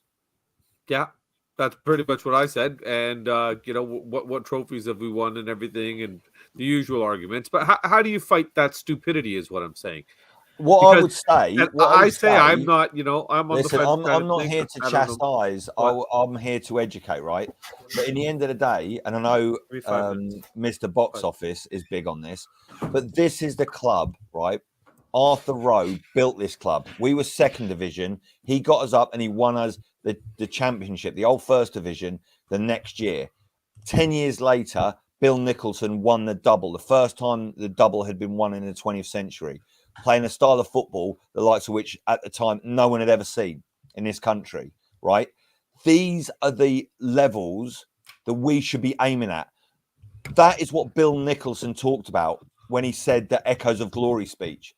We are not aiming for 5th place. If you think 5th place is good enough, then frankly, we might be the club you deserve. Now, I'm not blaming fans, and I don't want to blame fans, but we do need to demand more. And Alex, right, on this panel tonight, gets a lot of stick from a lot of people. But if everyone was trying to bring the club up to the level that he wanted, we might not be celebrating the fact we're 5th. And the other thing I'd say is we might be 5th, but we are standing on a trap door and I can hear it creaking, and there's a massive fat rat, the same rat that crawled across Ant-Man's dashboard and was the real hero in Endgame, and he's about to lean on that lever too strong, and we're about to fucking go through that trap door, and we ain't going to be fifth at the end. So if you like fifth place, screenshot the table now, because that's as fucking high as we're getting for the rest of the season. Back to you, Perchy. Wow, we had a Phil P. And if you're not knowing, getting to knowing. No, And they want to get copywritten by Alex while he's on the show, you know. Honestly, it's like remix on Alex. If you don't know, now you know. Yeah, if you don't That's why know, I tried to throw the Bollywood remix in there. If you're not annoying, getting to knowing. Oh, sorry, I thought you were talking Glaswegian. Sorry. Oh, that was my Scouser accent. No? Scouser accent. I thought you were being a Rastafarian who grew up in Swansea. Sorry. Leicester. From Phil P's amazing rant, I absolutely love that. Where did people genuinely think you're finishing? I put a video out a few days ago saying that I genuinely think we're finishing 8th place this season. I think we'll below Brighton, Liverpool, and Aston Villa. I mean, Perchy, I've got to be honest, I don't really care. Points? Has anyone checked? Yeah, no, I don't either. Enough points to stay up, Alex? Huh? Have you? Yeah, we've got enough points to stay up. Just about. Just about, yeah. It's interesting because Chelsea haven't got the 40 points yet. They haven't got 40 points yet. So really, technically, they're not safe, aren't they, really? But I think most of the teams that are below are not going to get to that point, isn't it? But I mean, that's just jesting. I'm not going to have a go at Chelsea because they've won trophies before, haven't they? So it'd be embarrassing to say anything there, isn't it? But I don't care, Percy. No, I agree. But where honestly, do you think I zoned out. I've zoned out a long time ago. I mean, the only reason why I've said what I've said today is because it just smells like team spirit. Doesn't smell right at all at Tottenham. And as I said before, I just going to smell that this is going to be. We'll still be looking for a manager later on. They ain't got a plan. They haven't got a plan at all. And you know what I mean? I understand where Sav's coming from. Why would any top manager want to come to Tottenham? Absolutely, 100%. I agree with him. Absolutely. But the point I'm making is you cannot sort this all out in the summer after the end of the season. You cannot do it. We've proven it already when we had 72 days without a manager. So for me, it just stinks. It absolutely stinks. And I'm not having a go at Ryan Mason, but he shouldn't be in charge. We should be getting the manager in right now. Yeah, you're right. I think the big point here is we've got to remember this isn't Ryan Mason's fault why he's in charge. He should not be in charge. He shouldn't have been in charge the last time. It's the same as Stellini, to be honest. Yeah, agreed. No, I agree. No, he shouldn't be in charge. I actually feel sorry for Stellini. I actually feel sorry for him because he's been a sitting duck, basically. Yeah. You know what I mean? And because look, any aspirations this guy might have to become a manager, we've just torpedoed him. Elite managers can come and their reputation's fine when they go because, you know, it's Tottenham and no one ever succeeds at Tottenham. It's all good, right? But honestly, lads, we've got the worst, not us as fans, right? Even though I rolled out to Bobby why some fans maybe aren't aiming high enough, but I think the biggest thing that winds people up is I don't know if everyone's seen that documentary that was on BT Sport in the UK. I don't know if it was on the Premier League channel internationally, but Building a Home, the documentary about Daniel Levy building the new White Hart Lane. I didn't watch it, I'll be honest. I saw it. It's a big puff piece. It is interesting to watch, but I mean, basically, Levy was in a favourable light. Let's just say that. But you know, that is a phenomenal thing that he's done. So kudos to him. But I think the biggest problem is after seeing that, the level of detail and the architect that the chief architect that was involved in the project speaks about how meticulous Levy was and how he always wanted the best and he would send them packing if it wasn't exactly as he wanted. And I'm just like, where's that energy when it comes to the football? And I'm actually going to and the thing is I'm going to say this, and before anyone says anything, I don't want Daniel Levy, but the one thing you have to give credit for as a businessman, he's a very good businessman. I think we can all justifiably agree, like as a businessman outside of football, very good. What he's done is he's built the stadium, all that crap, and got all the crap in the stadium. Wait, right. Perchy, Wait. Let me finish. Say, well, I was just going to say. However, the move from getting all this money that's come in into building a footballing team into being a level that should be, because realistically now we should be in the conversations with where Arsenal are, where Liverpool were when they're challenging, because I don't think we've got the capacity to financially challenge with the likes of Man City, and I can kind of understand that they can pump a lot of money very much collectively every season, but there's no reason why we can't compete with Arsenal. There's no reason why we can't compete with Liverpool. Do you see what I mean? So our recruitment, and we're getting it wrong, is horrendous at this football club. And if we get somebody in correctly that can do that, I'm not saying there because for me, I think Daniel Levy has a very, very big job now. And when I say big job, I don't mean he's got to make big decisions very quickly. The Ryan Mason one's not a big decision. But he's got to make big decisions in the next few days, because I tell you what, it is not going to be very nice down White Hart Lane by the end of the season. The only saving grace he has, Daniel Levy has, is that we're near the end of the season. I think there's only 3 more home games, right? Man United, Palace, and I think there's one more. Brentford, isn't it? Brentford. For him, he's got away with it in the sense that there's only 3 more games left. Because I think he could be in a serious problem. Perchy, the only thing I would say, and I'm nicking this off Coover, when him and Shawnee had a debate once about this. If he's such a great businessman, where's the naming rights? Yeah, agreed. No, I do agree with that. Why was the stadium so late and so over budget? Mm. There should be more events on, not less. I know there's a certain capacity, not capacity in terms of seating, but capacity in terms of how many events we can put on. But I just and look, this is right. What Cooper's saying here, this is something I talk about a lot. We all fall into this trap, and I hate it when I do this. We talk about the business side and the football side. Yeah, we're a football club. There is no business side. I do agree with that. Yeah. Sorry, Phil. I know you're going to start getting deep into this, Perchy. I do got to go. These guys You'll go nowhere, mate. You'll go nowhere. You're always putting your kids before the football club. I know, it's ridiculous. It's not my fault. It's their mom. She's like, no, you do have to feed them when they're hungry, blah, blah, blah. And all this civil rights bullshit here in this country. It's absolutely nonsense. You can't just throw something. Mate, hold on. Can I just ask what's going on there? Is it Mrs. K's job just to come to remind you to do your job? No, she's at work. She works afternoons. I work mornings. She does afternoons. So fucking hell, man. So whilst the missus and she won't let me have a girlfriend. Whilst the missus is away, instead of going, I'm going to look after the kids, I'm going to go streaming with Perch. Yeah, I love it. Yeah. Like, why do I? This is how the kids stay lean. Stay lean, stay hungry. That's what I said. I'm like, 3 days you can go without food. I know I fed you yesterday. I watched you eat. I was there. To be fair, mate, I've seen what maple syrup can do to people. Do you know what I mean? You've got to be very careful with that. I try to tell them all the time. Look, there's xenophobic 3 days you can go without food. If you don't know, get to know. Okay, but they don't listen. Bobby, listen to Uncle Alex. If you don't annoying, get to annoying. 3 days, no food. Look at those people in India. That's skinny. They're surviving. You what is happening?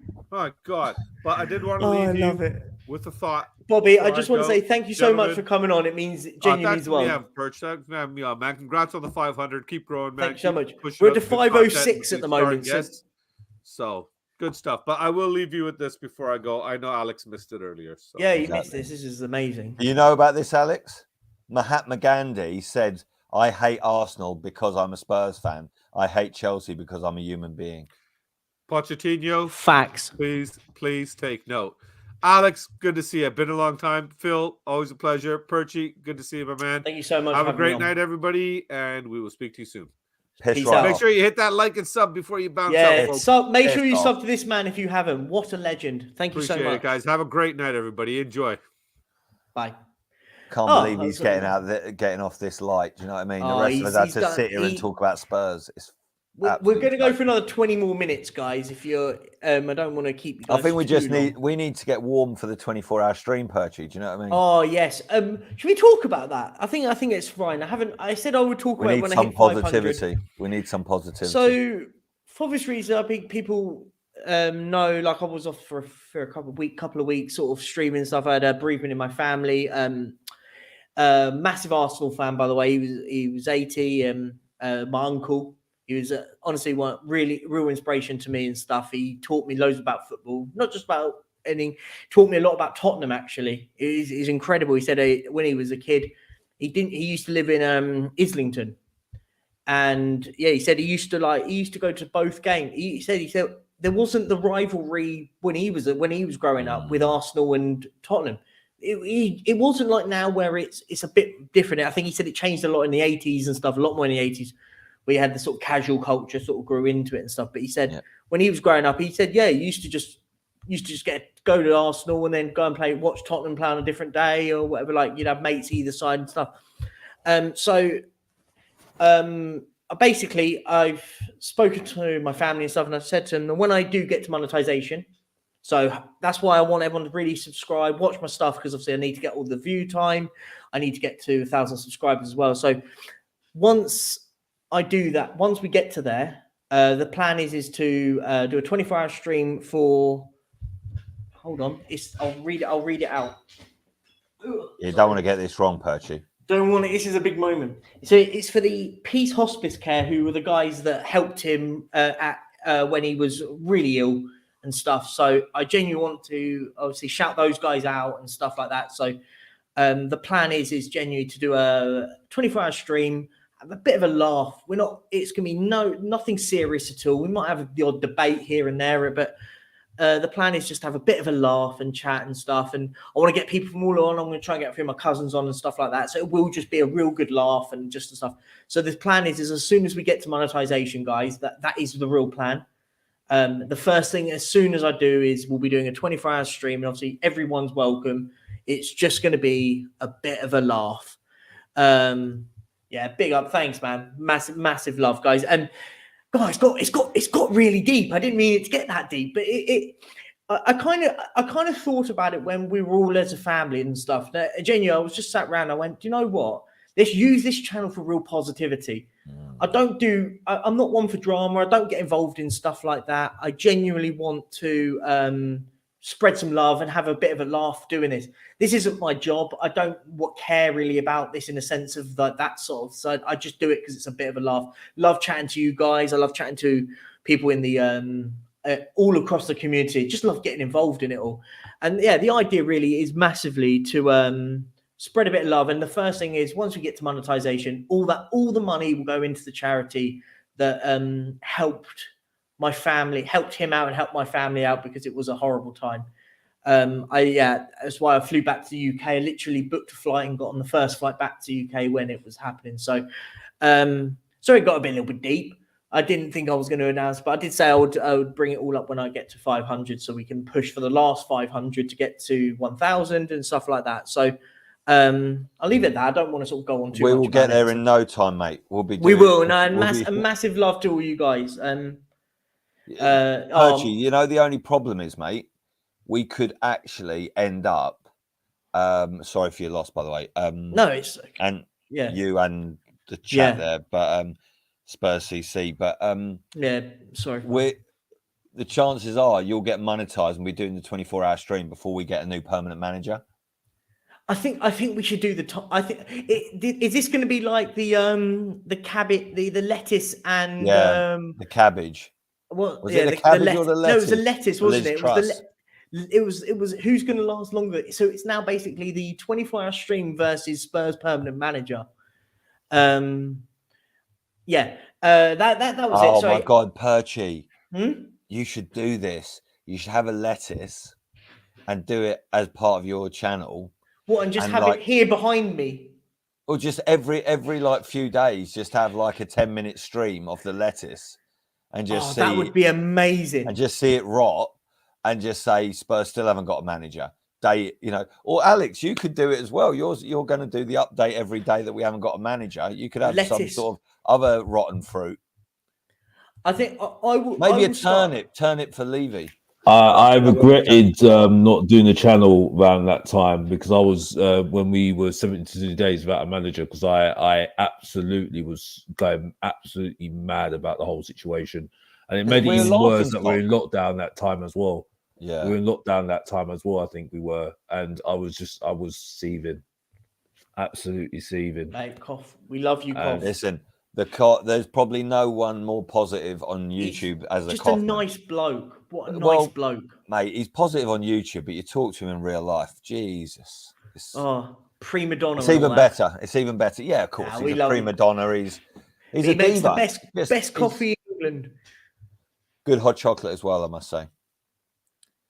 Strong views on Spurs, strong views on Kit Kat. So, you know. Yeah, but it's a chocolate bar, isn't it? Let's be honest. We all know that. We all We all that. know it's a chocolate bar. Let's have some final words. Have we got a new manager? Let us see. Oh, Coover, it's too late for you to be that clever. What is that? Coover, You know what the great players do though? They just make it look effortless.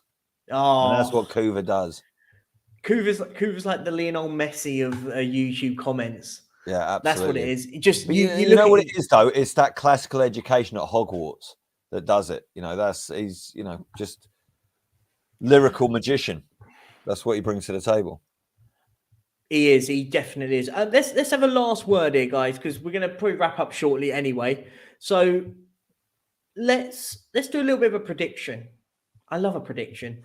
Who do you want as the next manager, and who do you also think it will be? Oh, so what we want and what you want and what you think it will end up being. I'll let you go, Phil. Go for it, mate. I'd like Nagelsmann. Do you know what? Nagelsmann company.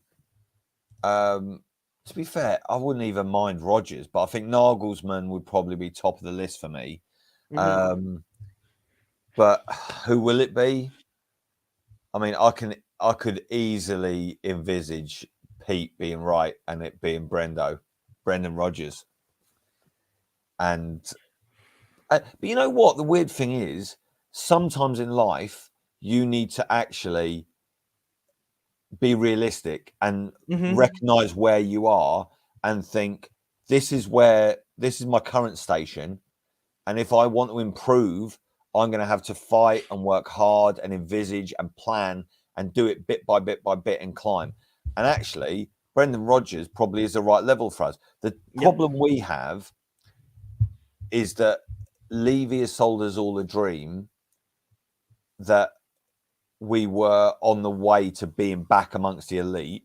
And of course, that's handy because he's charging us elite prices, or the elite price, we should say, bearing in mind we're the highest.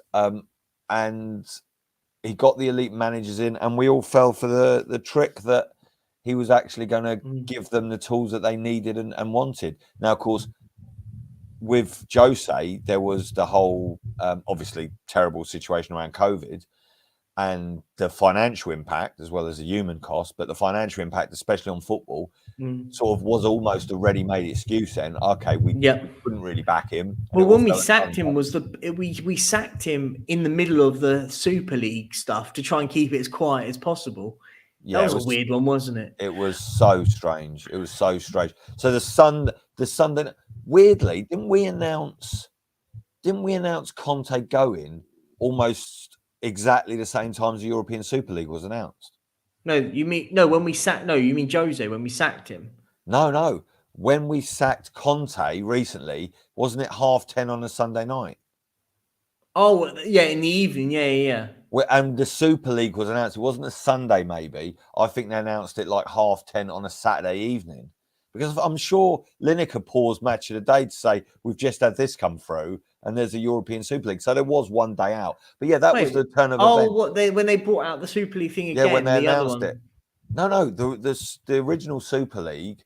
So the build up to the League Cup final that we were in, the weekend before, I think the Saturday night about 10:30, they announced the Super League and that we were in it. Yeah. The Sunday, all hell broke loose. The Monday, as you suggest, Perchy, I agree. that he actually sacked Jose to get a bit of a distraction. Yeah. Like, look over here, look over here. And then Mason. Masonry was in Because you charge. kept saying, no, it was a weird one with the Jose sack. And do you remember where you were when all that? Do you remember is it weird that I remember exactly where I was when we sacked Pochettino? No, I remember. I remember. I remember exactly where I was when it happened. I couldn't believe it. And I remember because we hired Jose the next day. It was well weird. I was sat in a bar having a drink and I went, sorry, what? I was having a very chilled evening and went, oh my God, what has happened? Weird one, actually. Just quickly, I like to go off topic, off piece. Mm-hmm. I was in the cinema in Enfield on Southbury Road watching Ford versus Ferrari with a couple of mates. And obviously, like any good human being, I don't have my phone, of course. on, or it's certainly switched on silent when you're watching a film. But one of my mates who's a weird guy, he's a Southampton supporter who is now a Gooner as well. That's a weird one. So, but I'm still friends with him because of an outreach thing that I do in the community. He was sort of reaching over going, have you seen this? And it was, it was saying Poch has been sacked. So I got my phone out, had a quick look, and obviously my phone just lit up. But strangely, in that cinema, and Alex, you might know it, in that cinema in Sabri Road, you sort of park next door to the cinema, and then you walk through a sort of gap in the gates onto the main pavement, on the main drag there, and then walk in to the cinema in the front gate, and you on the front door. Once I was coming out of the car park to go through that gap in the fence, and someone else was coming the other way. And he was with what seemed to be, a romantic partner. And I was like, I recognize this guy. And I was thinking to myself, is he a friend of my cousin's? And I smiled and he seemed to sort of smile. And I mean, this is years ago. This is like probably 2006 or something like that. It was fucking Levy. Wow. So sliding doors moment. If only I knew what we were all going to go through. Amazing. I could have changed the course of history. Yeah. And I've been halfway through my stretch now, Perchy. Do you know what I mean? Wow. Amazing. Anyway. Amazing. No, so we'll go back to the original conversation we just said. So you want Noggs, but you think we'll get Rodgers? Yeah. At least we're dragging the time out. I love it. Alex, go on, mate. Who do you want and who do you think we'll get?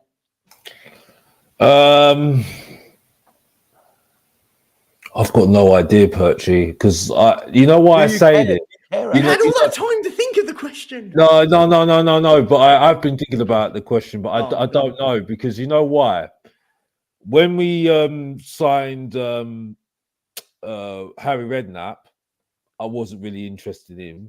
I thought it was a shock, and then he became a favourite of mine. When Glenn Hoddle, I wanted Glenn Hoddle. To be honest with you, I did like Glenn Hoddle at the time, and that kind of attracted me because of the football, and he ended up being crap anyway.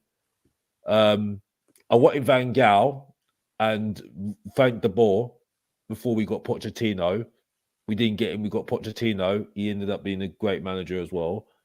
So I don't know. I've got no mate, idea. Are you trying to do a classic football fan sort of superstitious sort of mind trick by saying, if you don't care and don't want anyone, the one that we end up with will actually be brilliant? You could think of it like that, yeah, possibly. I mean, amazing. I think, to be honest with you, these are the levels the box office is game. He's working on multiple levels here. I would stick to my original choice. I would say maybe, I don't know a lot about him, but maybe Nagelsmann. But I mean, I don't really know a lot about him. I think we'll end up with someone like Rodgers. It would be like us to just go and get Rodgers, I think. I was going to say exactly the same thing. I want Nagelsmann, but I think we'll end up with Rodgers. We're actually in agreement together here. I don't know, Perchy. I just think it's an absolute mess. I just think it's. I think, yeah, I do. I think if, and this is a massive if, by the way, if we get it right with the director of football, And Scott Munn is the one that's leading the footballing side of things. Haven't seen him, I can't judge him yet because I haven't seen him what he does yet. But let's just say he's all right. We don't know yet. The director of football comes in, and Nagelsmann is the right man that what they can work cohesively. You've got a young manager there that if you give them the right amount of time, that will do well. Let's be honest, he wasn't doing that bad of a job at Bayern Munich. He only lost 3 games all season, and he got the sack for Thomas Tuchel. Haven't they lost more games since he's gone then? I actually think you might be right. I'm not 100% sure on that. Someone in the chat might be able to confirm that one. We'll just smash out a bit of fake news, Perchy. Do you know what I mean? Well, they lost twice to They lost, or did they lose only once to Man City? Did they draw? So there's definitely one there because they drew the second game, didn't they? Yeah. But I do honestly think Pete is going to be right, and Mr. Pete is going to have his wish, and we are going to end up with Brendan Rodgers, who initially I was completely against the whole thing. About it, but I'm weirdly coming around to it. I don't know if that's just because I genuinely think that is what's going to happen, and that Brendan Rodgers will be Spurs manager. He's not the worst coach in the world. He's not the worst coach. Yeah. I think but I think you're right in the sense what you said about maybe we just as a collective need to be a bit more realistic in who we're appointing. My worry is though, Perchy, is that will Levy be realistic enough to admit that? Because it's a bit of an omission in the same way as look, why hasn't he given Redknapp the job?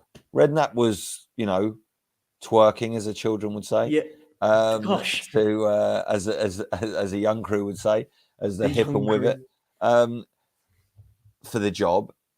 I'm a big fan of people that have got experience. Yep.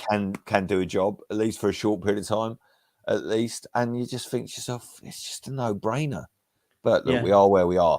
But look, but he hasn't brought him back in, and he hasn't brought Poch back in because that would be admitting, going back to the X's would be admission of, well, maybe we were wrong, or there could be a narrative of, well, you shouldn't have sacked him in the first place because you're having to go back to him. But I actually think if we go for someone, maybe on the second down the list, or second tier managers or third tier managers, then there's almost an admission of we're not dining at the top table. Because at least when he was getting in these A-list managers, we're at the top table. And to be fair, he can argue that we were spending the money. We were spending it really poorly. Agreed. And the wages aren't. And someone said this, I think it might be Shawnee. So I'll give Shawnee a shout out, even if it's not him. He can take a bit of credit. I know it's unlike him. But basically, there in Levy's Cambridge speech or Q&A, he was saying that there isn't a correlation between how much you spend and success, because we've spent more than teams that are more successul than us or have been in recent years. But actually, there's more of a correlation between the amount of wages you pay. And the ratio of our wage spend compared to revenue is actually a lot lower than most other clubs. Now, you could argue that that's part of our drive to be sustainable. And, I'm not against that. I just think the whole thing, we just need to, for us to be able to compete, we just need to be smarter in terms of our recruitment, smarter and faster, Agreed. And we're neither of those things. We're slower than a racehorse that died last year, and we always buy the wrong player. Do you know what I mean? Agreed. No, absolutely true. I always say this, and for me, I've always said this for a while. I said the biggest problem at the moment is recruitment. Our recruitment, it's not like we don't spend money. We spend money terribly. I'm just going to leave on one thing because Jamie left a question in, and we're going to finish on this question because then I'm going to go to bed because I'm knackered. The question is, what percentage of the blame at Spurs' current downfall would you blame on Daniel Levy? What about players, managers, and fans? So I'm going to leave this with box office because I want to hear what your thoughts on this one, my friend, are. I think everyone is to blame. I think you can't put specifics on it, but mainly the whole thing is ultimately for Daniel Levy, and that's it. You said that he's a great businessman. Well, for me, I don't see him as a great businessman because I meant more in the sense of the building of the stadium and stuff like that. I know what you mean. You know, I think that's cool to say that, but at the same time, I think regardless whether it's good at the moment, the stadium, but there's teams out there that can get a better stadium out there, and then we'll be like not Manchester United stadium at the moment, still needs to get rebuild and stuff like that as well. And like I said before, you're getting all this Champions League money, but you're wasting it on players that we didn't want, and we're trying to get rid of them and paying them off, and also you're paying off the managers that we're sacking as well. You know what I mean? So it's not a great business model. And the business model that that makes more sense is what Brighton are doing at the moment, and Leicester were doing before. You know what I mean? And we're just going to get left behind. And as I said before, and I'm going to keep on saying it. I'm going to keep on saying it. Without Harry Kane, this team is looking down the barrel of getting relegated. Because I'm sorry, and if people doubt what you're saying, Alex, think about Sheffield United away in the cup. Exactly.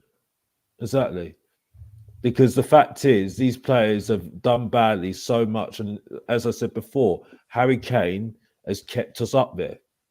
He makes us a top 4 team, and that's it. There was a massive difference yesterday when you looked at the players of Newcastle and Tottenham.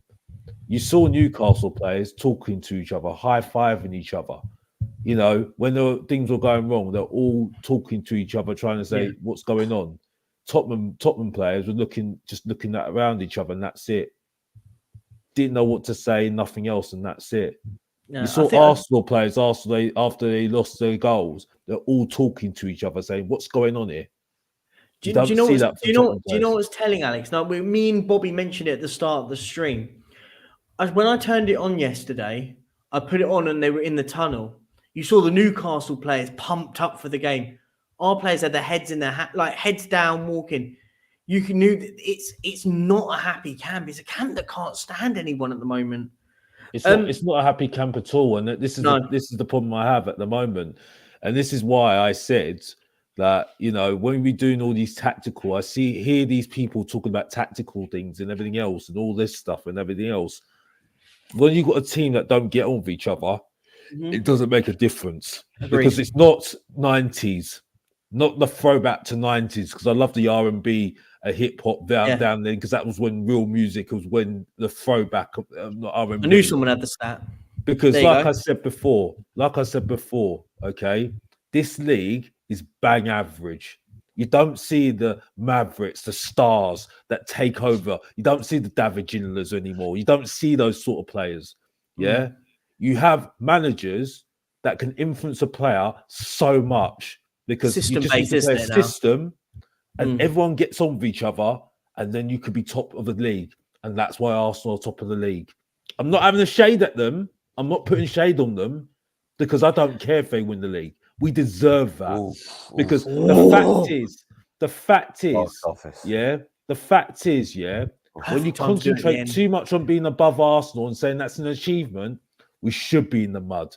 We should be thinking about how we make ourselves listen, successful. I can take that, but I can't take you wanting it. But Phil, let Mr. Main Event make himself known like he always does. I said already, to be fair. And I'm sorry, but I'm said already, because we were so concentrated on Arsenal and saying, "Oh, it's not that bad because we're above Arsenal." We deserve that. We absolutely deserve that. We should have kicked on. That was the problem. Exactly. That's the point that was the big thing. And I'll finish off like that because that's how I hit run, and that's it. And that's all I need to say. Because Mr. Box is talking the truth again. And back to you, Perchy. If you don't know, get to know. I'm done. Listen, I want to give some credit to Alex, but I want to also let him know how much of an original I am. I went to see Mary J. Blige in Hammersmith back in the day after the first album. So if you don't know, now you know. Yeah, exactly. Enjoy that. Get that album on, lad. Boys and girls, if you need to chill out And for Christ's sake, we all do. Go and just put on a bit of Mary J and relax. Just enjoy your after. and Enjoy stop the rest worrying of your about day. Tottenham Hotspur. I think that's the key one. We are gonna wrap it up on that, guys, because it genuinely has been an absolute pleasure. This show will be back on, hopefully, back on Jacob's channel. It'll be back on Jacob's channel because me and him hopefully will finally actually be doing the show together again. I mean, it feels like we started the idea, we did it once, and then loads of things happened. Obviously, stuff we've spoken about. Jacob decided he had to be a parent today. What's that about?